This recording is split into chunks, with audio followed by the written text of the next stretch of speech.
கிறிஸ்துக்குள் மிகவும் பிரியமானவர்களே, கர்த்தராகிய இயேசு கிறிஸ்து நாமத்தினாலே உங்களை வாழ்த்துகிறேன். இன்றைக்கு நம்ம என்ன வேத வசனம் குறித்து பார்க்க போறோம்னா, ரூத் 3ஆம் அதிகாரம் 8ஆம் வசனம். பாதி ராத்திரியிலே அந்த மனுஷன் அரண்டு திரும்பி ஒரு ஸ்திரீ தன் பாதத்தண்டையிலே படுத்திருக்கதை கண்டு.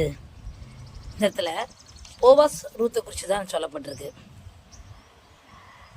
அதாவது அவ பாதத்தில் படுத்திருக்கதை பார்த்து அரண்டு எழுந்துட்டானா. எழுந்தோடனே அவன் மனசுக்குள்ள என்ன தோணுது? எனக்கு ஏதாவது செய்யணும் அப்படின்னு தோணுது.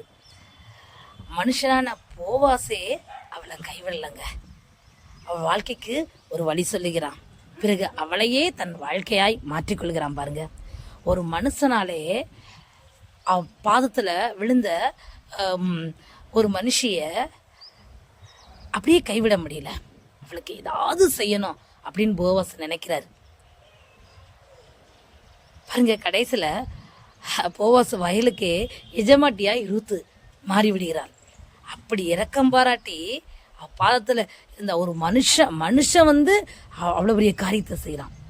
நம்ம ஆண்டவர் பாதத்தில் விழுந்து கிடக்கிற நம்ம ஆண்டவர் நம்மளை கைவிட்டுருவாரா? அப்படியே ஆண்டவர் நம்மளை தவிக்க விட்டுருவாரா? பாருங்க, மத்தேயு 10:39 அவளுக்கு மரியாள் எனப்பட்ட ஒரு சகோதரி இருந்தால். அவள் இயேசுவின் பாதத்தகரை உட்கார்ந்து அவளுடைய வசனத்தை கேட்டுக்கொண்டிருந்தாள். அவளுடைய பாதத்தரில் உட்கார்ந்துருந்தாங்கங்க.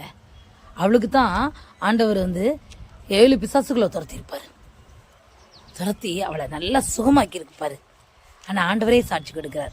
தேவையானது ஒன்றே, மரியாள் தன்னை விட்டு எடுபடாத நல்ல பங்கை தெரிந்தெடுத்தாள்.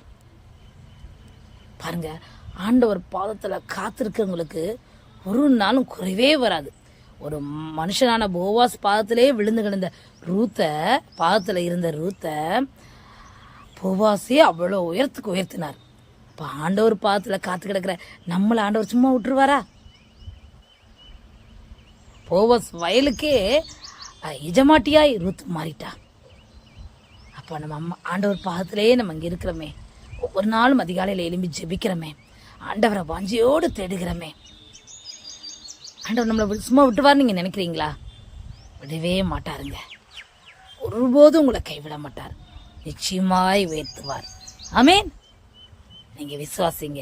அந்த இயேசுவை நம்புங்கள், ஏற்றுக்கொள்ளுங்கள், விசுவாசிங்கள்.